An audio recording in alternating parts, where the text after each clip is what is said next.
그래서 정시파다 이렇게 생각하면 조금 무리가 있다고 봅니다. 자, 그 다음에 우리가 이제 2008년도부터 이제 학생부 종합전형이 들어왔는데요. 그때만 입학 4년간 되었습니다. 이때는 수시에 또 수능에 단순 그 등급만 표기하고 내신 위주로 선발하다가 학생부 종합 전형이란 말 이전에 입학 4년간 전형이었거든요. 입시 그 평가 방법이라든지 이런 것들이 상당히 많은 변화가 되어 왔습니다. 그래서 최근에 우리가 블라인드 평가라든지 대입 공정성 방어라는 이런 측면에서 자소서가 이제 올해 이제 3학년들이 폐지되고요. 그 다음에 그 수상 경력, 그 다음에 독서사항, 그 다음에 자율 동아리 이런 것들이 폐지되면서 블라인드 면접. 옛날에는 블라인드 면접하기 전에 오히려 학교의 그 프로파일을 학교의 그 대학교에 제공하면서 어른 여건을 우리가 이야기하고 했는데 지금은 블라인드 평가를 해서 학생이 어디에서 왔는지 학생부 안에도 지역 이름이라든지 심지어 면접 보는 날 다 번호를 주어지 갖고 학생을 평가하고 있습니다.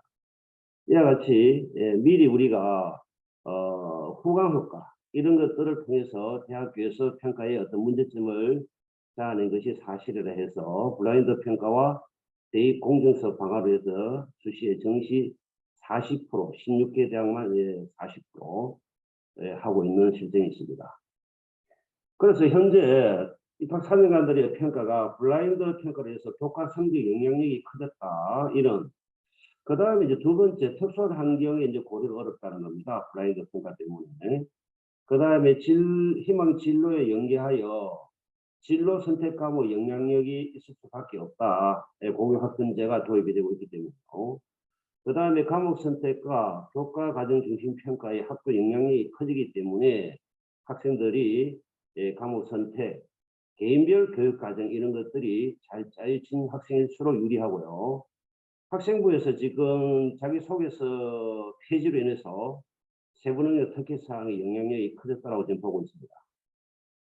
그 경희대 연구 자료에 의하면 지원학과와 관련된 성적, 면접, 학생부 교과 활동 이런 것들이 6점 만점에 상당한 위치를 점하고 있는 거 볼 때 지원학과라는 거는 그 지원 예를 들어서 뭐 공대를 간다 이럴 경우에는 수학을 물리를 어느 정도 교과 성적이 다른 교과에 비해서 높은 점수와 세부능력 특기사 그리고 교과 활동이라면 뭐 동아리 활동이나 수행 평가라든지 이런 면접 등에서 높이 평가되고 있다는 것이 그 핵심 역량의 평가로 보고 있습니다.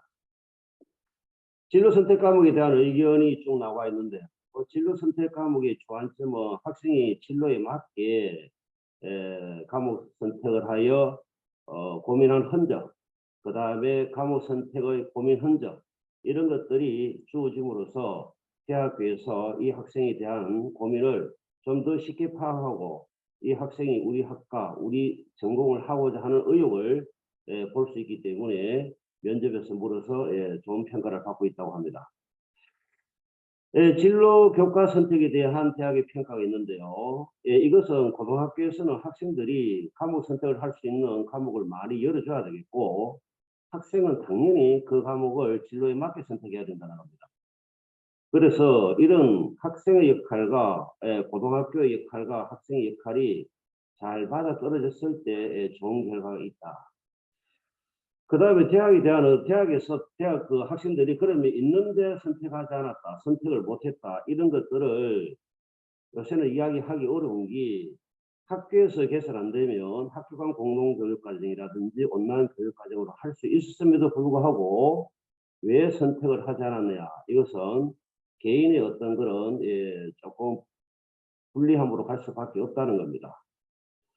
그래서 서울대학이 최근에 정시에서도 교과 평가에 도입을 해서 지역 균형 전형에서는 교과가 40% 들어오니까 상당히 많이 들어오고 있습니다. 그 다음에 일반 전형에서는 교과 평가가 20점으로 들어오니까 상당히 많죠. 우리가 올해 대학교 들어간 학생들이 서울대학의 정시에 이것이 적용이 되었는데요. 첫 해라서 좀 미미했다는 이야기가 나오고 있습니다. 아마 서울대학도 처음 하니까 조금 나름대로 어떤 평가의 어떤 공정성이나 객관성 이런 데서 좀 확보가 좀 어려웠는지 몰라도 시간이 가면 갈수록 조금 더 차별화되고 변별화된 평가가 나오지 않을까 싶습니다. 서울대학에서 정시 이제 교과 평가를 어떻게 보느냐 크게 세 가지로 보고 있습니다. 이수 현황, 과목의 이수 현황이 진로 선택 과목이 되어 있고요. 과목의 위계를 잘 지켜졌느냐, 예를 들어서 진로 적성에 따른 공대를 간다면은 수학과 과목의 이수 현황하고 위계가 잘 지켜졌느냐, 경제학과를 간다면 수학과 사회교과에 대한 과목들이 잘 이루어지느냐 이런 것들에 대한 선택 과목 이수, 그 다음에 교과 성취도, 교과 학업 성적에 대해서 기초 역량이 있으면서 뭔가 심화가 되어간 그런 것들을 보고요. 그 안에서 우리가 주어진 게 과목 수준이 수강자 수, 원점수, 평균 점수, 그 다음에 성취별 표준 점수 이런 것들을 전부 다 고려한다는 게 교과 성취도. 그 다음에 세 번째 교과 학업 수행 능력은 학업 수행 충실도에 대한 평가로서 서울대학이 요번에 1학년들 지금 2023학년도 지금 현재 고등학교 3학년은 2024학년도가 되기 때문에 요거에 대해서 좀 더 깊이 있는 평가가 이루어질 것으로 생각하고 있습니다. 그래서 서울대학은 종합 안내서에서 다음과 같이 이야기를 하고 있습니다. 요 붉은 선 안에 보면은 요 밑에 있는 자료를 어떻게 평가하느냐에 대해서 조금 전에 이야기했는 등급이라든지 인원수, 원점수, 평균, 표준 편차 이런 것들은 공통 과목 1학년하고 일반 선택에서는 할 수 있지만은 진로 선택 과목에서는 여기서 표준 점수가 편차가 안 나오는 것이 또 문제점이 없지 않아 있습니다. 그렇다면 표준 편차가 안 나오지만은 ABC 3단계로 평가할 때 100명 중에서 100% 중에서 A가 얼마 나왔네, B가 얼마 나왔네, C가 몇 프로 나왔네에 따라서 그 학생의 원점수하고의 평가를 하겠다는 겁니다. 그래서 우리가 최근에 이제 2024년 이후 올해 3학년부터는 평가 요소가 4가지에서 3가지로 바뀜에 따라서 진로 역량이라는 것이 이제 고교 학점제와 맞물려서 가장 이제 중요하게 평가된다는 겁니다. 그 위에 학업 역량이라든지 인성, 발전 가능성은 공동체 역량으로서 가는 거죠.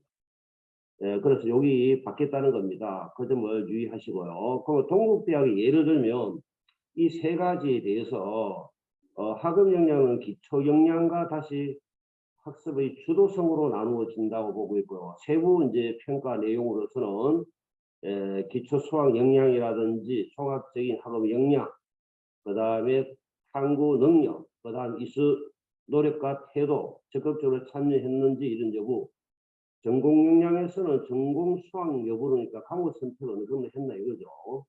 이수 과정. 그 다음에 관심을 볼 때는 학생의 그 생활에서의 경험과 이런 동아리 활동 이런 것들이 비교과하는 것이 되겠습니다. 인성 이런 것을 해서 새로운 평가 방식을 올해부터 일부 대학은 이 평가 방식을 도입을 대학교 1학년들이 했지만은 올해부터는 전면 실시되는 걸로 지금 되어 있습니다. 경희대학은 우리가 여기서 교과 연계가 지역균형, 교과 전형으로 바뀌었음에도 불구하고 학업 역량, 진로 역량, 저번에 이야기했듯이 교과를 70%를 보고 나머지 30%는 학생부 종합전의 정성평가, 그래서 이름도 경희대학은 교과 종합평가 도입을 했다 이렇게 또 보고 있습니다. 그래서 우리가 그 대학평가 전형 요소를 보면은 학생부 100, 교과 100 이거는 순수한 내신 성적만 보지만은 경희대학과 건국대 일부들은 교과 전형이면서 학생부 종합전형과 연계된 그런 평가를 하고 있습니다. 자, 이게 굉장히 중요한 표인데요. 우리 여기 보면은 입학사정관들이 어떻게 보느냐 하면 공학계열하고 의학계열 하는 학생 중에서 지구과학 원을 미수, 원투를 미수했다면은 여기서 색깔의 정도가 여기서 주황색인 경우에는 중대한 관점이 되어 있고 옅은색은 경미한 관점, 노란색은 영향이 없다라고 보는데요. 공학계열이나 의학계열에서 지구가 원투한 거는 뭐 경미하다 이래 볼 수 있습니다. 이 크기가요. 그런데 여 밑에 자연계, 공학계열, 의학계열 지원자가 각 탐구 선택에 대해서 미유수했다면은 이런 경미의 중대한 감점을 두고 있습니다. 역시 이런 미적분을 하지 않았다면, 기하를 하지 않았다면, 그래서 요 위에 있는 학과들의 수학 과제와 지구과학 원투는 그렇게 패널을 많이 주지 않지만은 화학이라든지 요게 의학에 대해서 물리 계열에서 물리를 안 한다든지 이런 미수되면은 화학에서 화학을 안 한다든지 생명과학 계열에서 생명과학 투를 안 한다든지 이러면은 중대한 관점을 주고 있는 게 여기 자연계열 쪽이고요.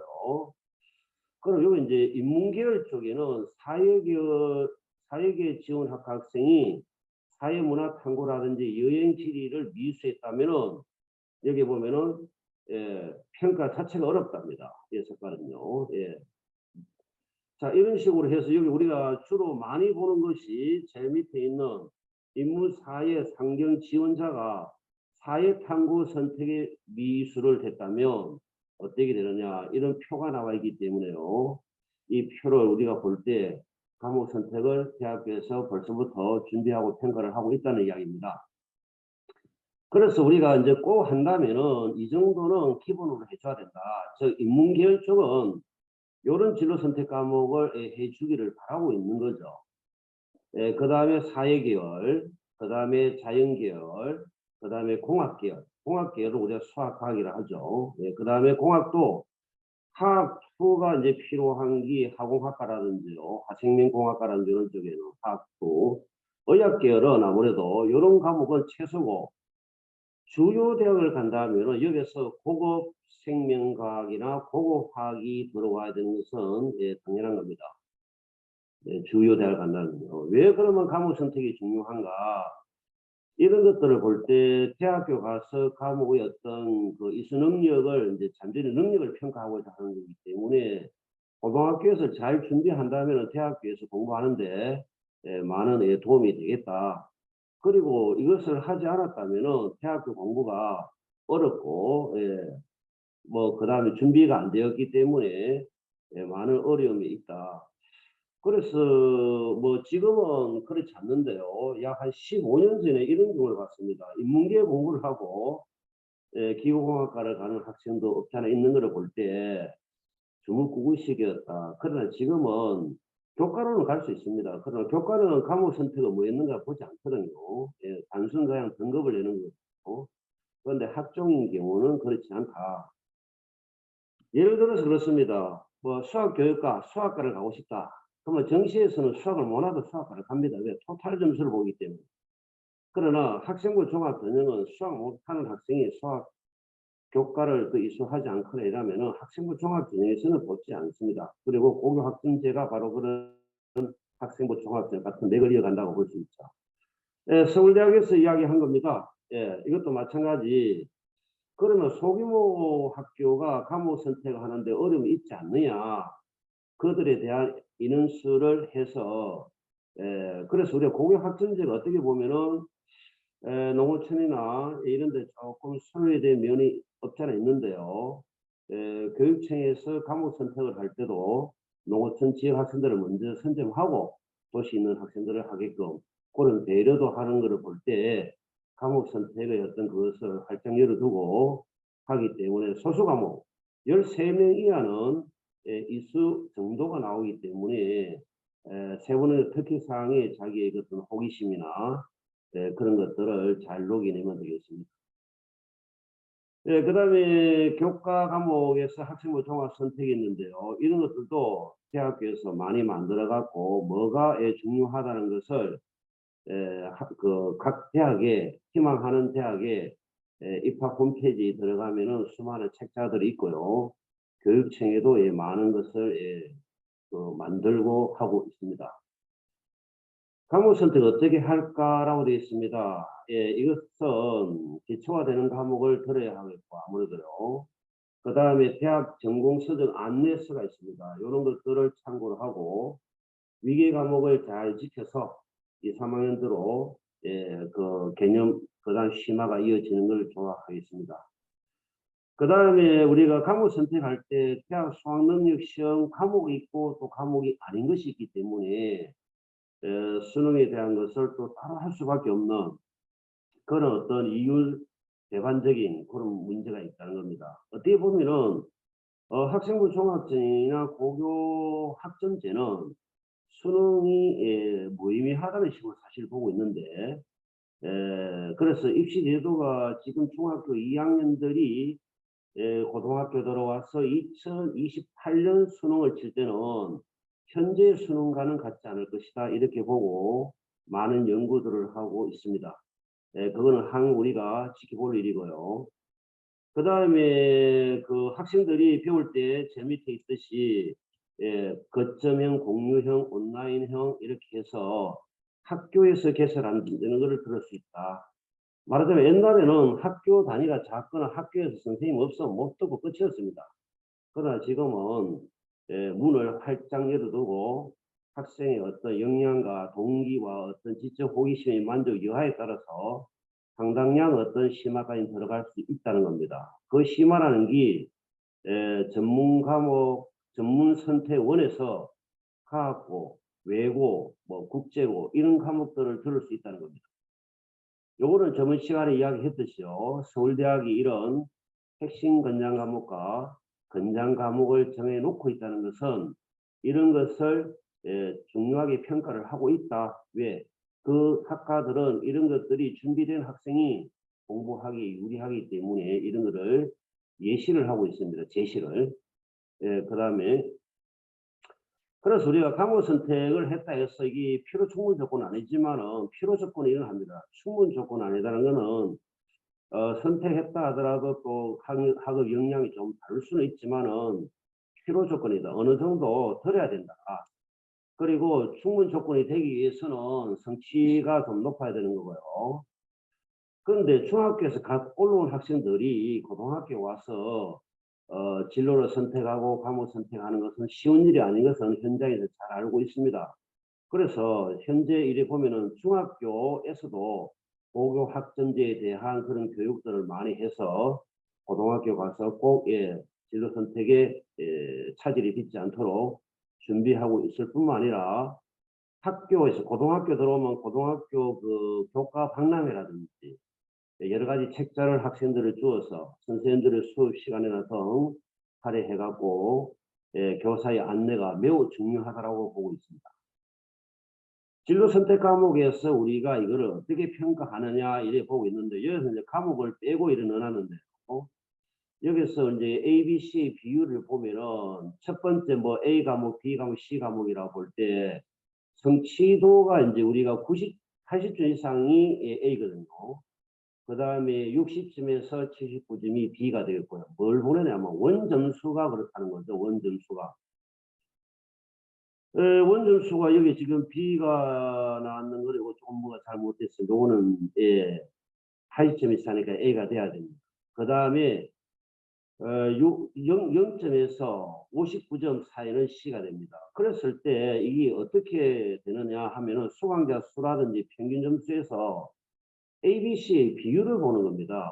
예를 들어서 이 학생은 73.6%가 A가 나왔는데 수강자가 93명이었습니다. A가 나왔는데 8점 이상이 A인데 94점을 맞았다는 것은 100점에 가까운 A를 맞았기 때문에 이 많은 학생이 A를 맞았다 하더라도 이 학생은 그래도 우수한 학생이다 이렇게 평가를 하고 있습니다. 그래서 우리가 여기 지금 진로 선택 과목에 반영 대학이 있는데요. 노란 거는 반영 대학이고 여기에 색깔이 붉은색은 미반영 대학이고 그 다음에 여기서 교과 전형이 없다 이렇게 보고 대학 따라서 이게 한 색깔이 되어야 하는데 반영 대학의 노란 거와 미반영 대학이 이렇게 있고요. 교과 이런 거를 볼 때 대학은 천차만별입니다. 그래서 학생들이 1학년, 2학년, 3학년 때 공부해가면서 자기 진로에 맞게 희망 대학을 어디 가서 공부할 거냐, 그 대학의 홈페이지에 들어가서 교육 과정이 어떻느냐, 그리고 대학교는 어떤 식으로 학생들을 선발을 하느냐, 이런 것들을 미리 공부를 해서 어느 정도 감을 찾고 가는 게 좋지 않을까 저는 생각하고 있습니다. 자, 그래서 연세대학에서 우리가 진로 선택 과목을 어떻게 보고 있느냐, 한 과목, 5과목, 6과목을 뭐 이렇게 보고 있는데요. 최소한도로 진로 선택을 1개 이상을 보는데 점수 배점을 어떻게 하느냐, 여기서 점수는 20점 뭐 이렇게 평균해서 A 맞으면 20점, B 맞으면 16점, 20%죠. 그럼 16점이 되겠죠. C 맞으면 이런 식으로 단순 A, B, C라는 성취평가제에서 이 점수를 아주 쉽게 그냥 주고 있습니다. 그냥 그대로. 대학에 따라 고려대학인 경우에는 올해 조금 바뀔 수 있는데요. 이것이 예를 들어서 학생이 A를 70% 맞았다. 그러면 70%, 100에 70% 0.7 아니겠습니까? 그러면 더하면은 1.7 등급을 줍니다. 그런 식으로 계산해갖고 나와 있는 게 고려대인데요. 성균관 대학인 경우는 진로 선택 과목을 20%, 이게 뭐냐 하면은 학생부 교과를 80% 하고 요 교과 전형입니다. 교과 전형에서 진로 선택 과목을 어떻게 평가하느냐, 20%를 이렇게 평가합니다. 이 학생의 그 학생부 종합적인 이런 학업 역량을 이런 거를 보고 학업 충실성은 이런 거를 봐서 요게 10점, 요게 10점에서 20점을 평가하겠답니다. 일종의 이거 정성평가가 되겠죠. 단순 A를 뭐 아까 연세대학과 좀 다르게. 그 다음 서강대학인 경우 요거는 계산 방식이 상당히 어렵습니다. 요게 2개의 과목을 해서 요게 계산식이 다 나와 있는데요. 조금 더 세밀한 것은 좀 홈페이지에 들어가서 보는데 지금 현재 서강대학이 제일 어렵게 평가하고 두 번째 고려대학입니다. 그 외 대학은 아주 평이하게 점수를 주는 방법을 선택하고 있습니다. 예를 들어서 한양대학인 경우에는 진로 선택 과목을 어떻게 평가하느냐 하면은 A가 나왔다 그럼 100점을 줍니다. B가 나왔다 99점을 줍니다. C가 나왔다 하면 98점. 한양대학은 진로 선택 과목에서 이 교과 전형이거든요. 교과 전형에서 지역균을 선발해서 진로 선택 과목은 그래 중요하지 않다라고 평가하고 있는 것을 눈에 보입니다. 한양대학 갈 경우에는 A, B, C의 큰 의미가 A와 B는 1점, B와 C는 또 1점. 그래서 토탈 A와 C는 2점 차이니까 변별력이 없는 그야말로 두리뭉실하게 평가를 하겠다는 거죠. 그 다음 중앙대학인 경우에도 이 계산 방식을 해갖고 이제 A가 나오면 10점, B가 나오면 이렇게 점수를 주겠답니다. 요 10점 이런 식으로 아주 간단하게 주는데, 자 그러면 이게 A가 10점인데 10점은 1등급에 해당하는 겁니다. 그런데 B가 94.3이면 여기 94, 3등급에 해당합니다. 그런데 C에 해당하면은 이게 얼마냐 하면은 8.86이 되니까 5등급을 주겠다는 거죠. 135로 주겠다는 겁니다. 대학마다 1, 2, 3, 1, 3, 5, 1, 5, 8, 뭐 이런 식으로 다 틀리는데요. 건국대학도 아까 우리 그 중앙대학 같이 A 맞으면 10점, B를 맞으면 9.9가 되겠죠? 9.9. 그 다음 C를 맞으면 조금 편을 많이 주네요. 8점. 그렇게 단순히 주는, 이게 대학마다 미적용, 적용, 반영, 그 다음에 반영, 미반영, 그 다음에 대학마다 진로 선택 과목이 각 다른 거를 볼 수 있습니다.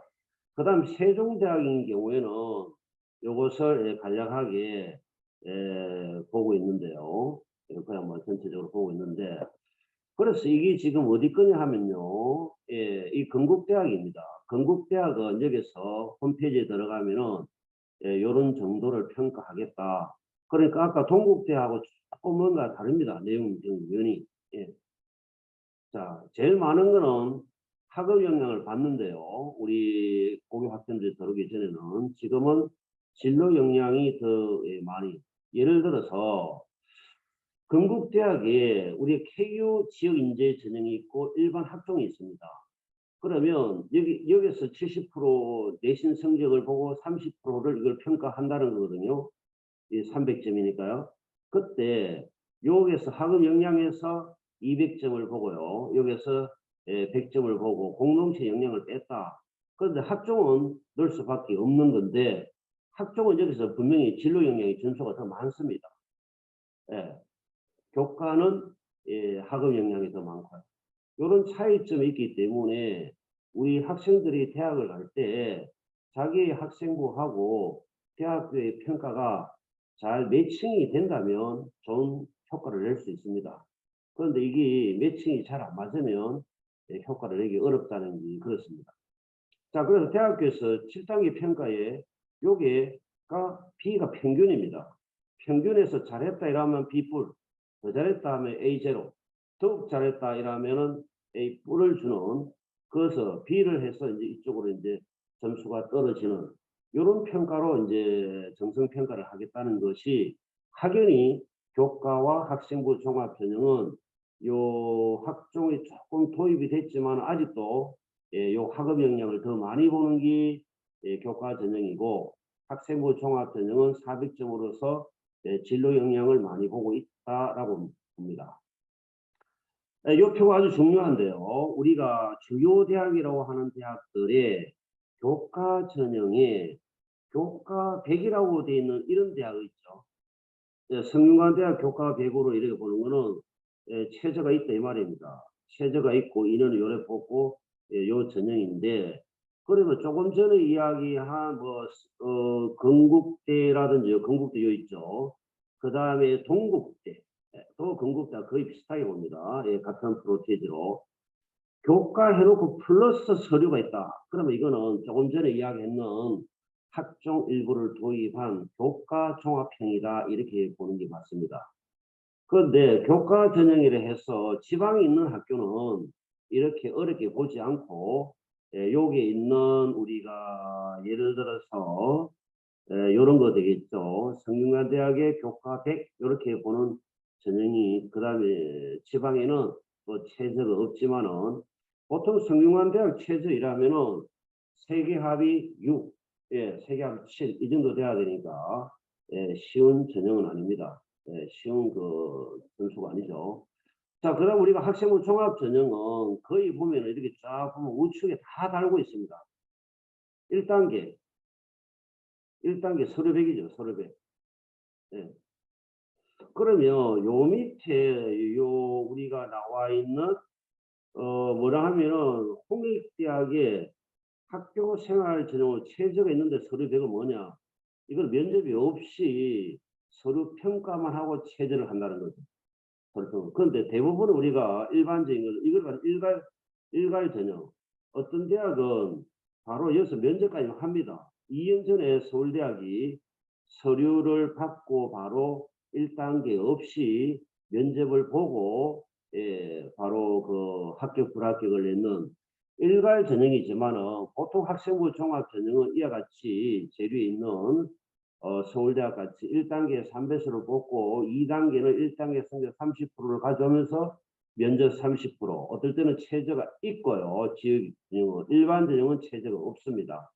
그래서 이 표를 볼 때 학종을 준비하지 않고 주요대를 가겠다, 이것은 상당히 어렵다고 볼 수 있습니다. 지방대 가는 거는, 지방대라면은 부산대, 경북대, 충남대, 그 다음에 전남대, 거점 국립대 일부 주요 대학은 교과 100을 하지 않습니다. 대부분 보면은 두 번째 같은 이런 평가로 들어가겠다고 지금 올해부터 되어 있고 최저를 걸고 이래 하죠. 그래서 주요대 간다면은 1학년 때부터 나름대로 만만히 준비를 해서 진로 선택을 잘한 다음에 진로가, 그러면 선생님 진로가 바뀌면 어찌 됩니까? 바뀔 수 있습니다. 있는데 2, 3학년 때 이어지면 좋겠고요. 1, 2, 3학년이 다 틀리면 학생부 종합 전형으로 주요대 가기는 어렵습니다. 그렇다면 교과 전형에서도 또 이 서류를 본다 했고요. 정시에 수능으로 가야 되는데 서울대와 고려대는 또 내신 성적에서 또 평가를 하겠다. 그래서 앞으로는 공교육의 그 학교 교육이 중요함을 학생들이 좀 인지를 해야 되겠고요. 많은 정보들은 어디 가서 구하면 좋느냐 하면은 서울시 교육청 교육연구정보원에 가면은 많은 자료가 있습니다. 저도 여기서 많은 자료를 구하고 있고요. 서울에서는 우리 뭐 전국에 자료를 다 뿌릴 정도로 중요한 자료를 하고. 그러면 반영 대학과 미반영 대학이 있느냐? 위는 반영 대학이 미반영 대학인데요. 진로 선택 과목이 어떤 대학은 가산점을 주고 세 과목 했다. 어떤 대학은 반영 과목을 전 과목을 한다. 네 과목을 했든 세 과목을 했든. 자, 여기서 학생부 종합 전형으로 가려면 진로 선택 과목을 뭐를 하든지 일단은 3개 이상을 해야 됩니다. 3개 이상. 그 점에 대해서 점수를 주는 방법도 다 틀린다.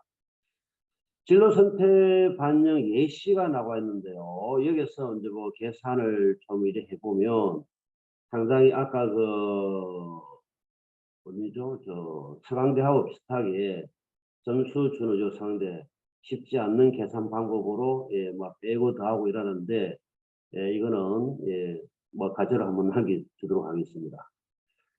그래서 학생의 역량을 잘 드러내려면 학생부의 세특이나 이런데 마지막 맺은 말이 하였음, 배움, 보임, 학생인, 참여 이런 것보다는 우수함, 제시함, 충분함, 돋보임, 기여함, 조율함 이거보다는 더 뛰어난 학생은 뛰어남, 탁월함, 토론함, 발휘함, 인상적인, 분석함, 훌륭함 이런 평가에 대해서 우측으로 갈수록 학생의 역량을 더 높게 보고 있다는 겁니다. 그러면 역량이 안 되는 학생을 갖다가 역량을 높게 이렇게 쓰면은 성적도 보고 전체적인 활동을 볼 때 이 학생 탁월하지 않는데 그런데 교과 쌤이나 다른 쌤이 탁월함을 했다.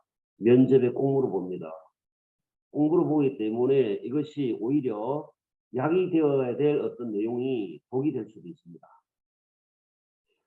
학생 역량을 나타내는 여러 가지 활동들을 이렇게 하면 좋겠다라는 이야기입니다. 보고서 활동이라든지 이런 것들, 과제수행 능력, 수업 태도, 연계 후속 활동, 성장의 어떤 변화 과정이라든지요. 개인적 특징이 이렇게 나오면 우수한 학생으로 평가되겠다. 자, 이거는 동국대학의 자료인데요. 동국대학에서 제가 여기서 자료를 가져온 거는 우측의 배점을 보기 위해서 가져왔습니다. 이 두드림 전형이라는 게 학생부 종합 전형인데 여기서 보면은 전공 적합성이 뭐냐? 전공 수학 역량이라든지 전공의 관심도라든지 진로 탄생 노력 정도가 50% 보니까 이거 역시 아까 건국대하고 비슷한 방향이죠. 교과 전형은 아까 우리 그쪽에서는 요게 인성 그 공동시 역량을 건국대학에 경희대학에서는 건국대학 보지 않았죠. 그런데 여기서는 보고 있습니다. 따라서 대학이 보고자 하는 방법은 여러 가지 다양하게 선택하고 있기 때문에 학생들이 공부를 할 때 편협된 어떤 그런 거를 하게 되면은 학생부 종합전형에서는 분명히 드러나게 되어 있습니다. 그래서 종합전형과 교과전형은 교과전형이라는 말은 내신 성적이 50% 이상을 우리가 교과전형이 하기 때문에 70대 30 보통 하죠. 아까 건국대하고 같았죠. 그러나 또 평가에 들어와서는 마지막에 있는 인성과 사회성 이게 공동체 역량이거든요. 이걸 20% 보고 있다라는 이야기입니다. 그래서 조금 대학마다 평가 방법과 평가 요소가 다르다는 것을 꼭 인지해 주시고 학생들하고 어떤 매칭이 대학교하고 어떤 게 잘 맞는가를 분석해 갖고 대학교 접수를 해야 되겠습니다. 자, 이거는 예를 들어서 국어 관련 학과는 이런 과목들을 들어오면 좋겠다라는 이거 동국대 자료를 가져온 겁니다. 수학 이런 것들을 책자에 전공 가이드를 해서 다 알려주고 있음에도 불구하고 우리 학생들이 이거를 못한다는 것은 조금 문제가 있다고 봐야 되죠. 그래서 관심과 노력을 하면은 대학교 홈페이지에서 얼마든지 좋은 자료와 정보를 분석하면서 학생을 케어할 수 있습니다. 예, 그 점을 좀 잘 기재해 주시고요. 요 색깔이 조금 없어지는 생기는데 이거 어떻게 없어지나요? 그러면 인문 예체능 과목에서 불교학과다. 그러면 전공 관련 교과로서는 역사와 윤리가 되어 있고요.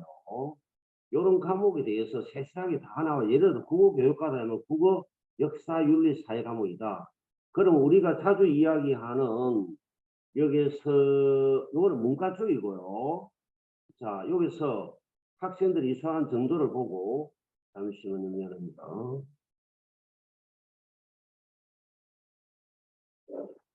예, 그 다음에 여기 안 지워집니까? 여기 지금요? 뭐 줄이 있는데요. 네, 안기준 죄송합니다. 선생님. 제가 지울 수가 없고요. 이걸 직접 그리신 분이 지우셔야 됩니다. 아, 네. 그렇습니까? 네. 예, 그래서 대학에 그 진로 선택 과목이 다양하게 이렇게 있기 때문에 학생들이 이런 것들을 잘 보면은 눈에 들어온다는 겁니다. 자, 그래서 우리 그러면 자연계열 쪽에는 어떻느냐? 자연계열 예를 들어서 우리 공학 많이 이야기했잖아요. 공대요. 전자공학이나 정보통신공학 쪽에는 물리, 전자전기공학 화학 쪽을 해야 되는 거고. 그러면 예를 들어서 뭐 화학과를 간다 이러면 수학, 물리, 화학, 생명과학 뭐 이런 식으로 자료를 다 안내하고 있다 이 말입니다. 안내하고 있기 때문에 이런 방법으로 가면 좋겠지. 예를 들어서 약하게 간다 이러면 화학과 생명이 주 포인트입니다. 그런데 저번에 우리 안기준 사장님이 물리를 하면 어떻나요 하는데요. 물리도 하면 좋습니다. 그런데 생명은 무조건 해야 됩니다. 생물하고 물리를 하든지 생물하고 화학을 하든지 두 개 중에 생물을 했는데 지구과학을 했다 이러면은 조금 어렵다고 볼 수 있죠. 그래서 동국대학에서 자연계열의 전공 관련 교과 영역에 대해서 이런 과목들의 교과를 들었으면 좋겠다라는 것을 소개하고 있다는 거죠. 그래서 학생들이 요번에 뽑아보고 했지만은 예를 들어 반도체 과학과 물리 반도체 과학과거든요. 동국대학이. 보니까 학생들이 수학과 물리 화학 중에서 더 지원한 학생들이 보니까 물리 원은 100%였죠. 미적분 100%였죠. 그 1단계에 들어오니까 역시 100%한 학생들이 상당히 많이 이래 보이는데 그렇다면은 이렇게 준비되어 있지 않는 학생이 여기 넣으면은 나름의 어려운 점이 있겠죠. 다른 학생들은 다 준비가 되어 왔는데 나는 준비 안 되고 거기 합격될 거라고 예상하는 거는 조금 어부성설이라 볼 수 있습니다. 그래서 평이하게 가고 평이하게 하면 되겠습니다. 남들 하는 방법으로 하면 되는데 물리가 어렵다. 그러면 뭐 공대를 안 가는 게 오히려 더 좋다라고 저는 생각합니다. 그래서 바이오 의생명공학과에서도 이런 과목들을 했는 것을 볼 때 대학교에서는 고등학교가 지금 잘 학생들이 진로 선택 과목을 잘하고 있다라고 보고 있고 앞으로 이 비율들은 더 높아지리라고 보고 있습니다. 예, 화공생물공학과도 이제 같은 거고요. 물리 쪽, 소프트웨어 쪽도 이런 과목들을 선택을 미적분 확률, 기하, 그다음 수학 과제 탐구, 인공지능 수학이라든지 심화 수학까지, 고급 수학까지 한 학생들이 있네요. 이래서 동국대학에 가는 학생들도 이렇게 한다고 보면은 동국대 이상의 주요 대학은 더욱 많이 한다고 봐야 되겠죠. 예. 그 다음에 동국대에 대해서 요거 좀 사례인데 예를 들어서 우리가 경제학과에 지원자 A가 있고 지원자 B가 있고 지원자 C가 있는데 요 지원자들의 교과라든지 선택 과목이라든지 쭉 이렇게 보고 요 밑에까지 쭉 볼 때 이 학생이 성적으로 보면은 우리가 여기서 무슨 과목을 봐야 돼? 전공 교과를 봐야 되거든요. 2.41, 2.75, 2.7인데 마지막에 여기서 보면은 이 학생들이 어느 정도 평가가 됐느냐 하면 이 과목 선택이 진한 거 있죠. 이 진한 거가 상당히 중요한 평가를 받았다. 이것들의 사례가 다 나와 있기 때문에 이거를 모델링을 하여 우리가 학생이 나아간다면 좋지 않을까 싶습니다. 그 다음에 여기 이제 AI 소프트웨어 학과인 경우에는 여기도 마찬가지로 아까 똑같은 사례를 한 학과에 3명의 사례를 내놓고 어떤 과목을 들었다까지 이게 다 공개되고 있기 때문에 우리 학생들은 그에 따른 모델링을 하면 좋겠다고 해서 이 자료를 따온 것이 되겠습니다. 동국대 학생부 종합 전형 그다음에 전공 가이드 나중에 끝나고 나서 이것을 공유해 주겠습니다. 그 다음에 넘어가고요. 자, 이거는 뭘 이야기하느냐 하면은 왼쪽에는 학생회가 있고 오른쪽 학생 B가 있습니다. 다른 학생입니다. 다른 학생인데 학교가 이수 과목을 지정한 학교입니다. 그 다음에 오른쪽은 학생이 이수 과목을 선택한 겁니다. 똑같습니다. 똑같는데 왼쪽에는 열어준 거고요. 오른쪽은 열어주지 않았는데도 선택한 겁니다. 그랬을 때 우리 학생이 과정도 다르지만은 이수 결과를 갔는데 과목을 들은 거는 갔는데 과정이 다르다는 겁니다. 그러면 왼쪽 학생보다는 오른쪽 학생을 자발적이고 주도적이라고 평가하여 오른쪽이 유리하고 평가에 좋은 점수를 받게 되어 있습니다. 역시 같은 이야기입니다. 왼쪽과 오른쪽은 같는데요. 오른쪽은 뭐 그야말로 고급이란 말을 붙을 정도로 엄청 심화 영어, 심화 수학 이 학생의 역량은 아주 깊다라고 봅니다. 단 주의할 게 있습니다. 1, 2등급 학생들이 우측에 하는 거는 좋다라고 봅니다. 그런데 보통 학생 뭐 4등급, 5등급 학생이 오른쪽과 같은 상황이 되면은 주요 평가를 하지 않겠다라고 하는 게 대학교 최근에 제가 연수를 다니고 배운 겁니다. 그래서 능력 있는 학생은 일반 고등학교 다니지만은 과거에 공부를 하도 된다는 이야기입니다. 심화 선택 과목을. 그러나 능력이 안 되는 학생은 일반고 과목만 충실하게 들어라 그런 이야기이기 때문에 우리가 대학교 가면은 뭐 복수전공까지 해 나오듯이 고등학교도 지금 학생의 개인별 역량에 따라서 많은 과목을 깊이 있게 들을 수 있도록 열어놓은 게 고교 학점제의 특징이라고 볼 수 있습니다. 요거는 어디서 따왔느냐 하면요. EBSI에 들어가서 이거를 치면은 다 나옵니다. EBSI 여기에 돼 있는데 EBSI에 들어가면은 학과마다 이런 것들을 다 소개하고 있기 때문에 정보가 열려 있습니다. 그런데 어디 가서 찾느냐? 조금 전에 이야기했는 서울시 교육정보원이라든지 EBS라든지 각 교육청 이런데 그 다음에 유튜브 관련 링크 사이트도 오늘 공유해 드리겠습니다. 한번 보시고요. 공부를 많이 해 주시면 좋겠습니다. 자, 여기서부터는 빨리 넘어가는데 저희 학교 학생이 지금 대학교 2학년입니다. 2019년에 입학해갖고 2022학년도에 대학을 입학했으면 지금 2학년이 되겠습니다. 1.6 내신 등급이고 학생은 130여 명이었는데 이 학생이 어째 서울대 수의학과를 갔느냐? 고급 생물을 했습니다. 안기주 소장님 이야기했듯이 화학은 안 했지만 물리를 했습니다. 그 다음에 여기서 전체적으로 보면 이 학생은 영어가 조금 떨어지는 감이 있습니다. 그러나 전체적으로 볼 때 국어도 조금 떨어지는데 전체적으로 보면은 과목에 이 정도로 했고요. 이 학생은 이 세계대학에 합격했습니다. 그런데 다른 대학은 수능 미충족 이렇게 해서 떨어졌는데 이건 뭘 말하느냐 하면은 이 학생이 학생부 종합전형을 잘 준비해 오지 않았더라면 이 대학의 합격의 영광을 누릴 수 없었겠죠. 말하자면 1학년 때 금방을 떨고 최저 나온다. 그래서 나는 정시를 갈 거다. 최저 어느 정도냐? 세계 합이 7을 못 맞춘 거죠. 세계 합이 8이 나왔습니다.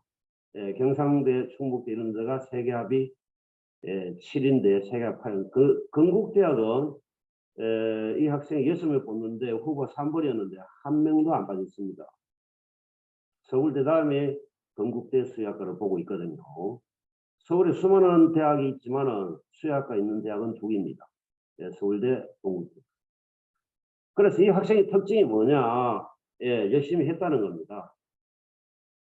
주말에 예, 학원 나왔고요.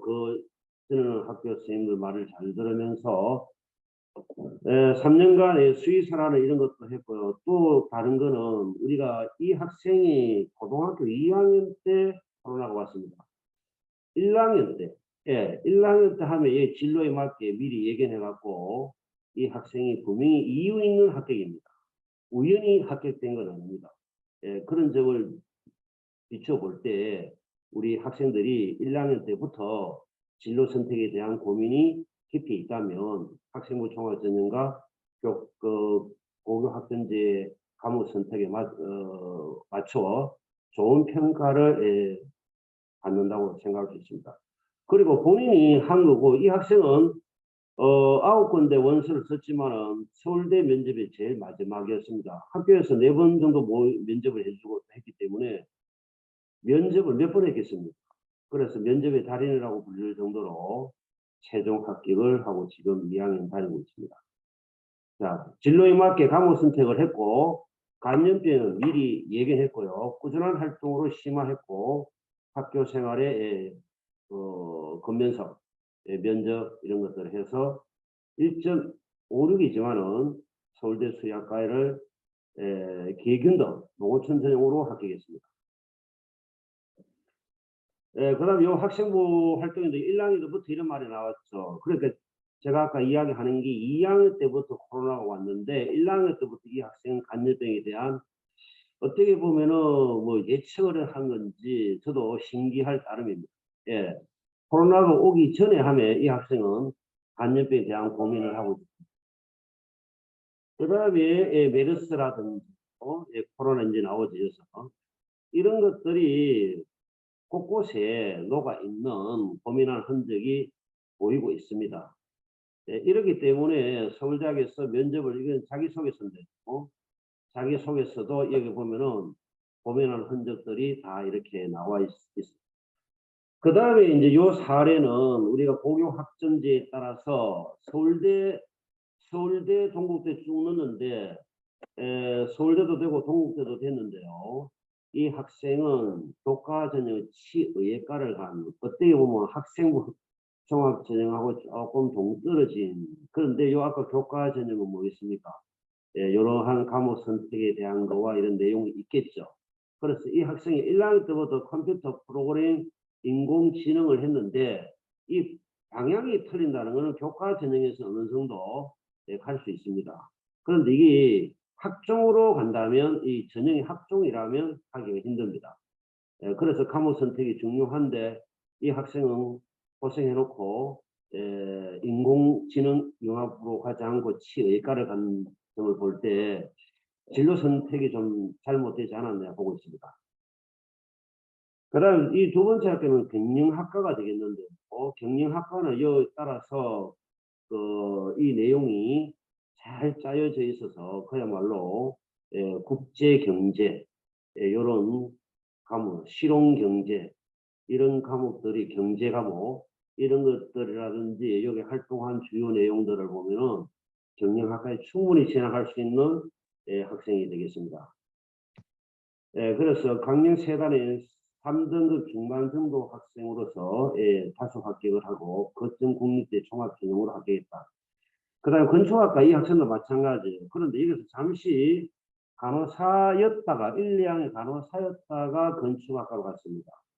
그래서 1, 2학년 때는 이 보면은 의생명 쪽의 과목을 들었다가 이래 갔다는 거를 볼 때는 간호 기초를 들었다는 게 화학을 들었다는 게 조금 그 대신 생명은 안 들었네요. 그 대신 물리를 들었기 때문에 오히려 더 좋은 평가를 받아서 갔다고 볼 수 있는데요. 거점 국립대 3점 내신 등급으로서 간호학과를 갔습니다.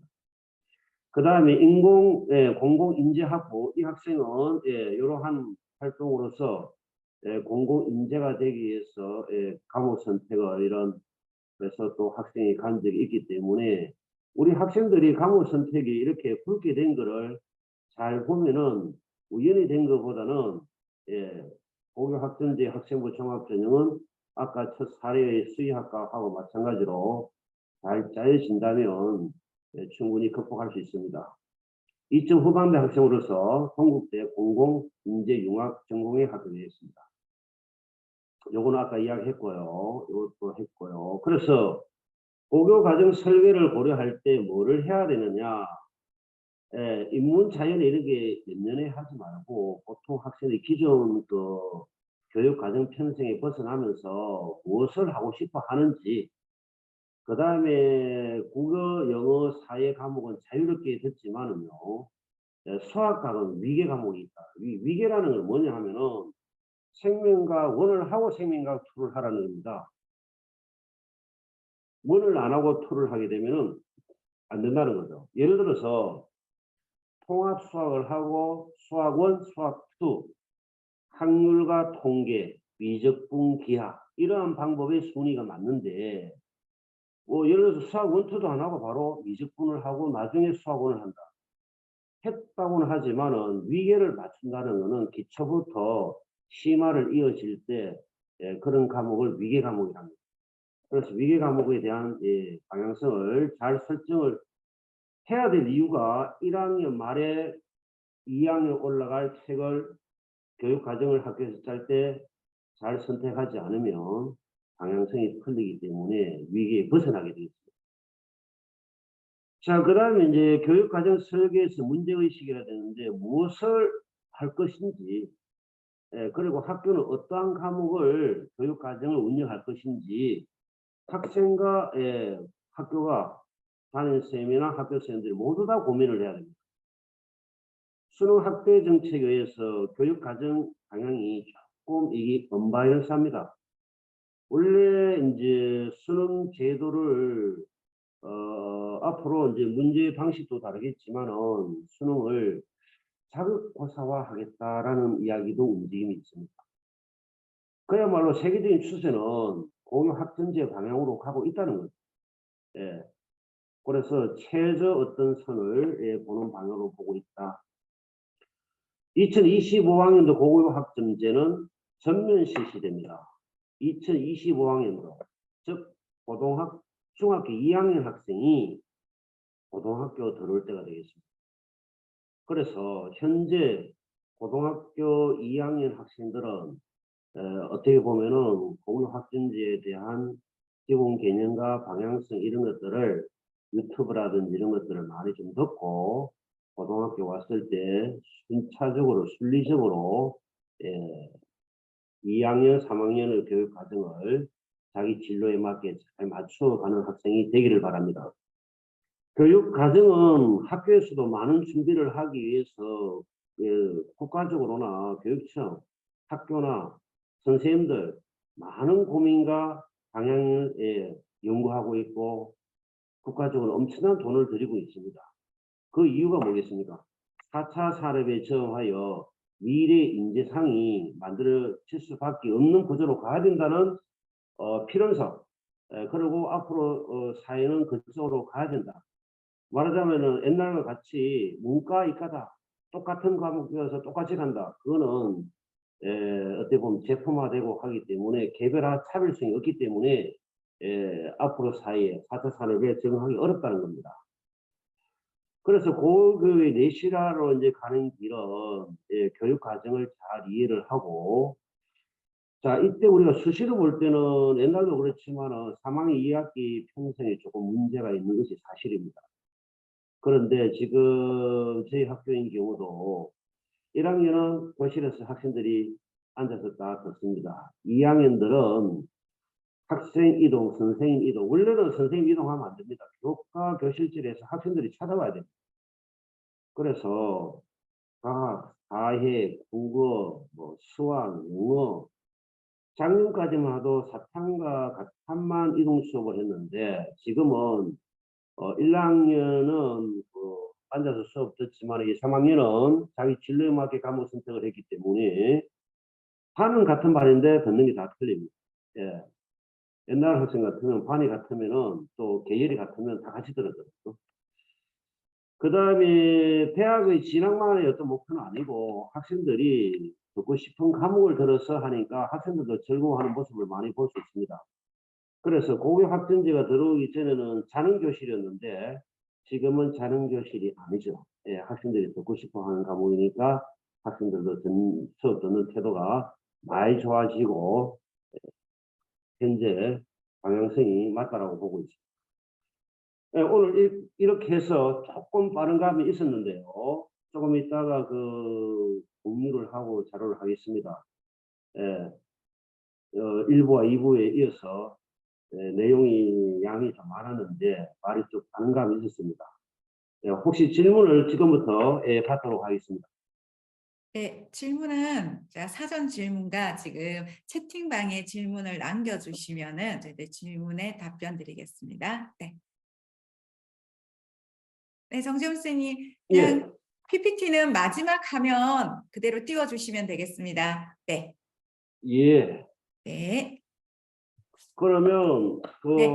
사전 아까 질문 들어온 것부터 먼저 예, 질문하겠습니다. 자, 고등학교 2학년 친구인데요. 자, 지금은 경영 계열로 진로가 맞춰져 있다라고 합니다. 자, 그런데 혹시나 나중에 진로가 컴퓨터 분야라든지 인공지능 분야, 너무 학생들이 좋아하고 이제는 취업들도 많이 되고 하니까는 그쪽으로 바뀐다라고 하면은 자, 지금까지 써놓은 경영학과에 대한 학생부가 대학 갈 때는 혹시 불이익을 받지 않을 건지 어떻게 될까요? 경영학과의 학생부를 가지고 컴퓨터공학이나 인공지능 자 이쪽으로 연결시킨다면 어떻게 될까요? 제가 볼 때 경영학과가 있고 경영정보가 있거든요.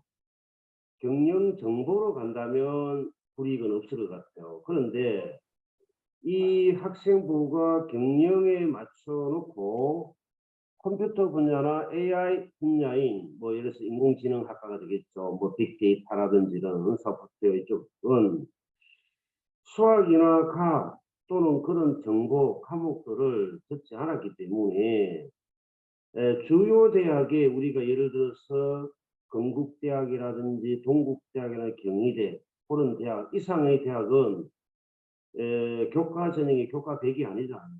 그래서 교과 70%와 정성평가 한 30%를 보기 때문에 제가 볼 때는 아주 통과하기 어렵다고 봅니다. 예, 그래서 만약에 이렇게 된다면 그거 학생들이 의미가 없죠. 예, 그래서 이런 학생들은 어떻게 보면 아까 그 화면상에 교과 전형 중에서 교과 100, 학생부 100 가면은 관계없습니다. 그러나 교과를 70% 보든 50% 이상을 보고 플러스 정성평가를 하는 그 학종을 가져온다면 저는 어렵다고 봅니다. 그래서 주요 대학을 가고 싶거든. 교과 100을 찾아가고 그러면 그래 되면은 또 수능 체제가 있겠죠. 단순히 그냥 주요 대학 가는 건 아니거든요. 그런 점에서 왜 이렇게 선택을 했는지 바뀌는 거는 학생의 마음이지만은 평가를 받을 때는 혹독한 평가를 할 수밖에 없는 게 다른 학생들은 다 맞춰왔거든요. 예, 예, 예, 다 맞춰왔거든요. 다 맞춰왔는데 일부 학생만 안 맞춰왔다면은 그 학생을 대학교에서 좋게 평가해서 1단계를 잡아줄 수 있을까? 그 점에 대해서 저는 아니라고 봅니다. 예, 네, 알겠습니다. 네. 네. 만약 뭐 그 친구가 이제 선생님 말씀대로 뭐 경영 정보라든지 자 이런 데서 사실 우리의 경영 경제학과 친구들도 최근에는 빅데이터나 이런 것들을 많이 다루고 있어요. 자 그런 걸 많이 다루고 있으니까는 그쪽 분야에 대해서 조금 더 많이 뭐 한 탐구 주제가 있거나 자 그리고 수학에 대한 역량이 뛰어난다라고 하면은 조금은 대학에서 가만히 될 수도 있을 것 같습니다.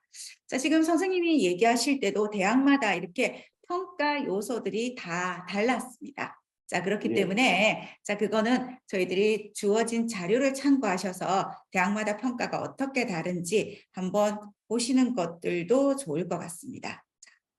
고교학점제가 예. 적용이 되면은 지금 중학생들요. 자, 중학생들이나 초등학교 고학년들은 지금 현재 뭐를 준비하면은 좋을까요? 예, 지금 제가 볼 때는 학생이 꿈이 왜 그 꿈을 가지고 가야 되고, 그와 같은 기본적으로 자기가 앞으로 어떤 고민을 하면서 살아가고 무엇을 하면 살아갈 것인지 자기 이해를 바탕으로 나는 이 사회에 무엇에 이바지할 건지 이런 근본적인, 예, 뭐 공부만 하는 것보다는 근본적인 내가 살아가야 될 이유라든지, 그럼 어떤 방법으로 살아갈 건지, 무엇을 하면 살아갈 건지, 이런 거를 워커넷이나 커리어넷 이런 데 가면 공짜로 되거든요. 그 다음에 아까 서울 그 정보원에 가도 공짜로 그걸 할 수 있습니다. 이런 데 가면은 심리검사, 뭐 직업 선호도 검사, 그 다음에 직업 가치관 검사, 이런 것들을 해서 우리 학생들이 어떤 성향이 있는지 그 성향에 따라서 그런 어떤 관련 책들도, 예, 좀 독서를 좀 많이 하고요. 진로를 좀 명확하게. 그래도 우리가 국영수가 중요하다는 것은 대학교 가서 도구 과목으로서, 예, 많이 쓰이기 때문에, 예, 글을 읽고 독후감을 쓰는 거. 그다음에 수학의 기본적인 원리가 어떻게 되는지. 고등학교 오면 학생들이 수포자들이 많거든요. 수학. 그다음에 영어. 저는 그렇게 생각합니다. 영어를 잘한다는 것은 엄청난 대한민국에 살아가는데, 기회가 온다. 심지어 대학교를 졸업하고 또 다른 대학을 학사 편입을 하려면 대학교 성적하고 영어, 토익, 토플, 탭스 이런 성적하고 얼마든지, 주요 대학에 문을 두드릴 수 있습니다. 편입 시험에. 그런 점을 볼 때 국영수 그에 관련되는 것들을 차곡차곡 기본기를 다지면서, 나에 대한 어떤 자기 이해를 바탕으로 진로에 대한 고민을, 남이 한다 나도 한다가 아니고 너무 피상적으로 하지 말고, 자기에 대해서 충분하게, 부모님들하고 하면은 욕심을 많이 냅니다. 예. 그래서 학생이 진짜 무엇을 하는지 부모님들은 옆에서 관찰과 어떤 것들을 해서 이거 평소 이런 거를 보니까 이런 거 괜찮을 것 같지 않니? 이렇게 학생과의 어떤 그 대화, 가족 간의 대화. 오늘날 우리나라가 그 석하에 서성한 중경외시 건동 홍수 국sun 세당이라는 어떤 그런 단어가 있듯이 그 앞에 의치한 야간수 이런 것들이 있듯이 상당히 어떤 그런 데 매몰이 되어 있습니다. 저는 옛날에 많은 거를 생각해 왔습니다. 그런데 최근에 와서는 학생들이 진정한 진로 하고 싶은 게 뭐냐. 그래서 대학 레벨이 조금 더 나은 레벨을 가면 좋겠다. 진로를 정확하게 설정하고 대학 레벨을, 조금 더 하면 되겠지. 그런데 대학 레벨을 높이기 위해서 예를 들어서 의대를 갔는데 더 주요 대학 의대, 그 메이저급 의대를 가기 위해서 재수를 한다. 그거는 아닙니다. 예. 그래서 우리 그 진로에 대한 어떤 직업관이라든지 이런 것들의 가치관의 변화가 좀 트렌드가 좀 바뀌어야 되지 않을까 저는, 최근에 공부를 하고 이렇게 진로 학생들을, 현장에서 케어하면서 공부 못하면 어떻노? 조금 낮은 급의 대학에 가면 되지. 진로가 중요하다. 그런 점을 저는 학생들한테 많이, 현장에서 하고 있습니다. 예, 네. 답변이 길었습니까? 네, 아닙니다. 자, 좋은 말씀 감사합니다. 자, 예, 의생명 계열을 준비하는 학생이래요. 자, 예, 근데 진로 선택이 점수와 상관없이 이 친구는 조금 공부를 잘하는 것 같은데 생명과학이나 고급 생명과학, 화학, 고급 화학, 물리나 고급 물리처럼 이렇게 고급이 들어가 있는 심화된 거를 듣고 싶다라고 하는데 자, 이거 점수가 나오기 힘들어도 얘를 듣는 게 더 좋을까요? 그거는 조금 전에 이야기했듯이 학생의 역량이 예를 들어서 우리가 1등급 하면은 상위 4% 아닙니까? 그다음에 2등급이 4%를 제한 7%, 그래서 우리가 누계로 이야기하면 11%. 그러니까 100명이 있다면은 11등까지 든다면은 상당히 우수한 상위 그룹이거든요. 그런 학생들의 역량이라면 그 이상 들어도 좋습니다. 그런데 그 기본 역량이 안 되면서 예를 들어서 기본 역량이 뭐 4등급이다. 그럼 4등급이 어디냐 하면은 24% 있어요. 40% 사이입니다. 그러면 우리가 100명 있으면 24등에서 40등 사이 학생이 심화라든지 고급을 듣는다는 것은 제가 볼 때 좀 어렵다고 볼 수 있습니다. 그래서 최근에 제가 연수를 다니면서 쭉 볼 때 역량이 있는 애들은 깊이 좋다. 그러나 역량이 없는 학생이 왜 들었을까? 대학에서 조금 좋지 않는 눈으로 보고 있다는 겁니다. 그래서 욕심을 내되 어떤 욕심이 전제되어야 하느냐면은 본인이 기본 역량이 있는 학생이 아닌가를 판단하면서 욕심을 내야 되지.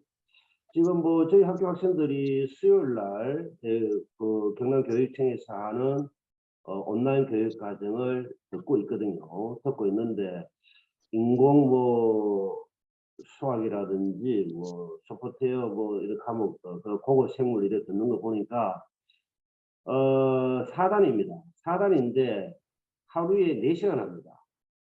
수요일 날 4시간 하든지 뭐 주말에 4시간 하든지 이렇게 하는 걸 볼 때 학생들이 심화 과목이고 하루에 4시간을 뭐 10분 또 쉬는 시간 있죠.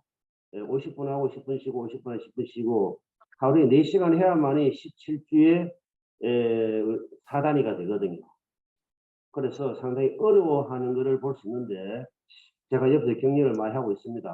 남들 하지 않는 길을 가고 있기 때문에 개척적 정신이고 긍정적이고 하는 이 어렵지만은 너희들은 충분히 해낼 수 있다.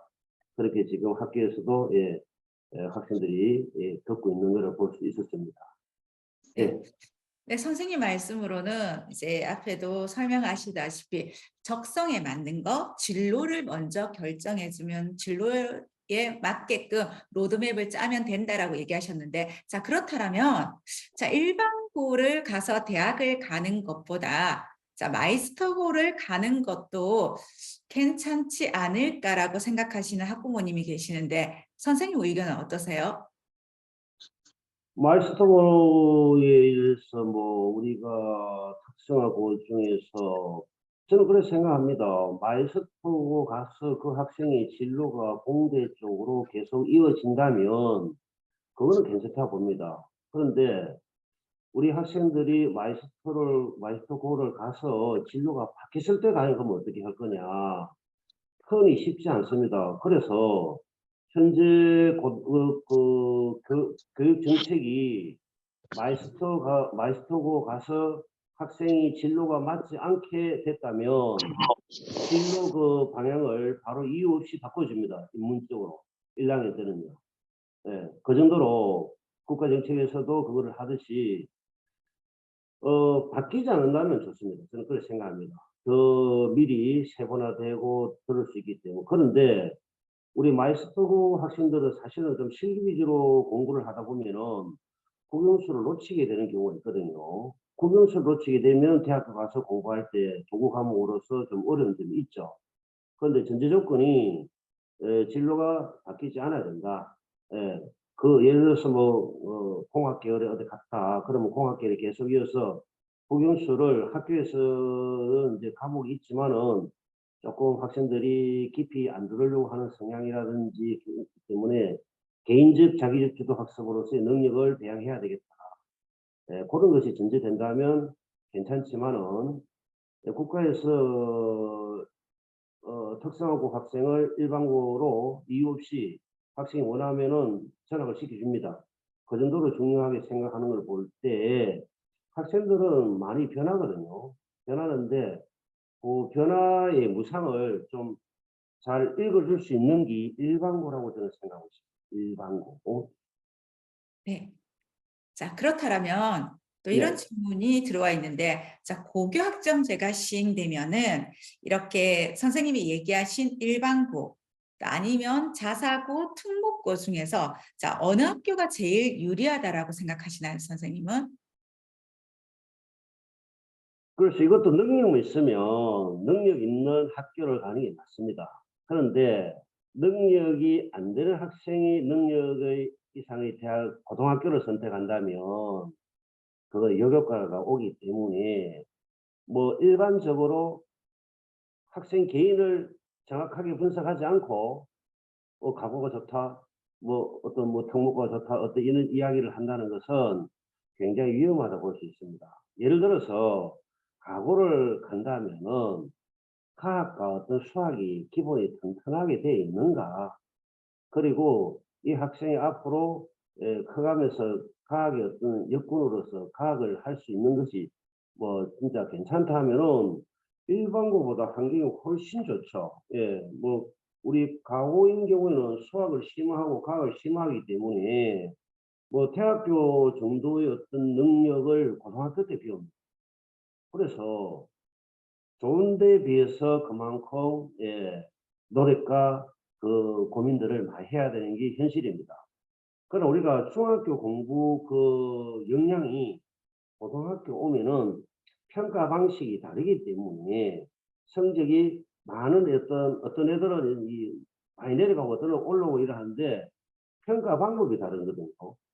그렇다면 중학교에서 고등학교를 갔을 때 수학, 과학에 대한 것을 정확하게 분석해서 과거로 가는 것은 저는 환영합니다. 예. 그러나 그 성적이 들쭉날쭉하고 수학, 과학이 그래 높지 않는 성적인데 또 과학에 관심이 그리 없는데 과학고를 가면은 심화 그 관련 고급 그 관련 과목들을 어떻게 해내겠습니까? 그래서 이거는 단순한 그냥 문제가 아니고 학생을 정확하게 분석하지 않고 어디가 좋다 하는 것은 굉장히 위험하다고 저는 생각하고 있습니다. 예. 네, 제일 중요한 거는 자, 자신 학생의 역량이라고 하십니다. 예. 자, 저기 배상기 선생님이 마이스터고에 대해서 굉장히 좋은 말씀을 해주셨습니다. 한번 채팅방에 한번 다 읽어보셨으면 좋겠습니다. 자, 다음에 아, 시간이 예. 되면 저희들이 배상기 선생님도 한번 모시도록 하겠습니다.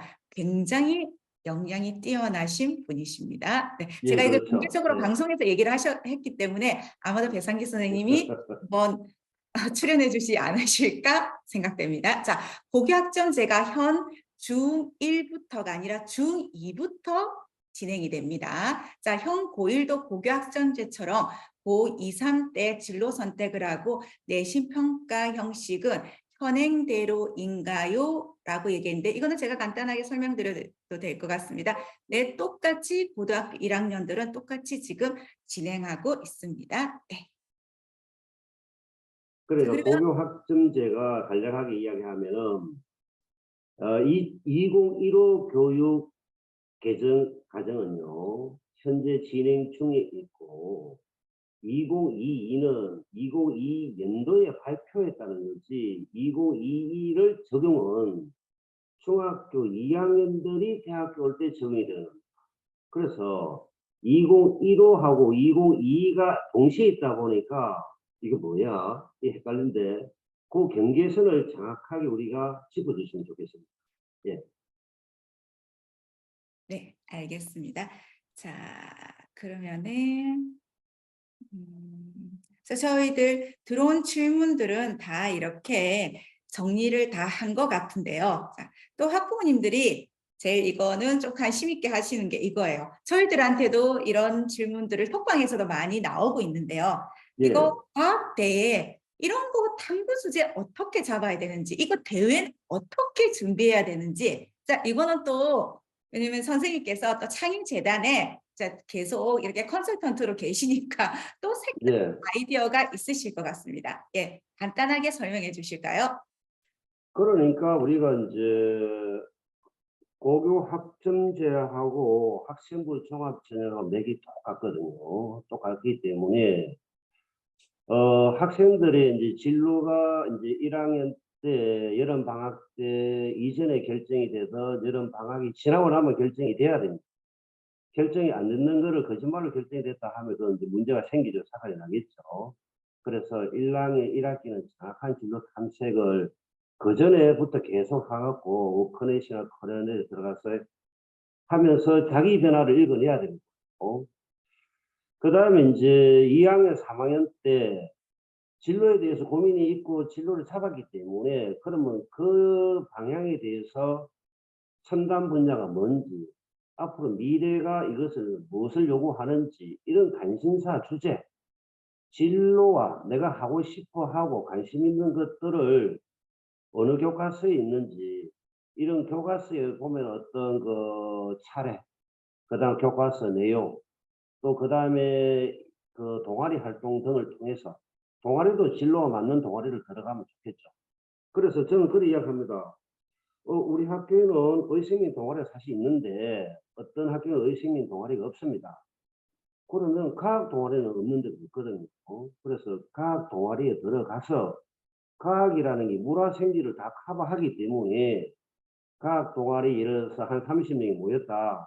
그러면 4등분해서 4, 7, 28, 7, 8명이 여는 생물 그룹, 여는 물리 그룹, 여는 지구과학 그룹을 따로 거서 분배되어 갖고 활동을 하고 자기 진로와 관심사를 토론과 이런 것들을 해서 그러니까 이제 대학을 간다는 거는 조금 그 분야의 깊이를 전문가인 교수님한테 배우고 싶고 그런 쪽을 가고 싶어 하기 때문에 학생부를 쭉 보면은 이 관심사가 녹아 있습니다. 그래서 진로가 명확하면은 내가 앞으로 무엇을 하며 살고 앞으로 무엇을 요구하고 현재 방향이 여기서 머물러 있는 이유가 뭐고 이런 것들을 진로하고 이제 키워드를 그다음에 이제 키워드를 찾을 때 우리가 뭐죠? 맵. 맵 들어가 갖고 찾으면 그 나오는 게 있죠. 메이저 맵. 메이저 맵에 가서 이제 핵심을 위주로 해서 그런 걸 찾아보면은 그런 쪽에 또 관심을 갖고 이러 보면은 분명히 자기가 해 보고 싶은 게 나올 거예요. 나오는 그 분야를 우리 여러 가지 뭐 BDPI라든지 신문이라든지 우리 안기정 사장님하고 우리 정유 수장님이 진로 로드맵에 쓴 그런 책들을 참고하면은 짧은 시간 안에 많은 정보들을 접할 수 있기 때문에 학생이 어떤 문제를 풀어 나가는데 이거 혼자서 못 합니다. 팀을 이루어서 하든지 그 다음에 또 관심 있는 대학교에 교수님한테 메일을 보내갖고 또 이런 메일을 받고 또 추천을 받고 이러면은 교수님들은 굉장히 좋아하십니다. 그래서 조금 뭔가 폭을 넓으면서 자기 진로에 대한 고민을 그런 것들 하다 보면은 내가 이 진로가 맞다 안 맞다 또 그런 것이 나올 수 있거든요. 그런 점에서 학생부 종합전형으로 대학교를 가고 공부한 사람들은 재수라든지 삼수라든지 하지 않고 계속 이어지고 즐겁기 때문에 학생부 종합전형이 앞으로 사회에 미치는 어떤 지도자 역할이라든지 역량이라든지 이런 것들이 성공할 거라고 저는 보고 있습니다. 네, 알겠습니다. 자, 저희들 마지막 질문까지 마무리를 다 했고요. 2주 동안 너무 고생해 주셔서 감사합니다. 자, 그리고 자, 선생님께 혹시나 궁금한 점이라든지 자, 아니면은 이렇게 오늘 강의해 주셔서 감사합니다라는 인사들은 톡방에 남겨주세요. 네, 자, 그리고 관련된 자료들도 제가 톡방에 남겨드리겠습니다. 자, 수고하셨습니다. 네. 예, 수고하셨습니다. 네. 예, 들어주셔서 감사합니다. 예, 네, 아닙니다. 모든 강의 분 좋은 결과 있기 감사합니다. 바랍니다. 예, 감사합니다. 네. 예.